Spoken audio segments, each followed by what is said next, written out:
Šli dva psi, spolu podél města hledali,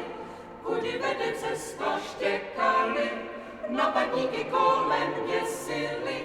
tím vločeným tvarem okolí nechtěli, jenom být do mraku toužili, po volnosti ptáků neměli, křídla, aby vzlétli, proto se pod nohama pletli dokola. Kudy ven z marného bloudění chtěli být, znovu nalezení přilnuli,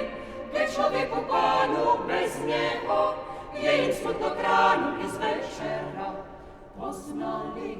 to, že zima studí nechává, tupou bolest v hrudi raději, budou sloužit pánu, než by se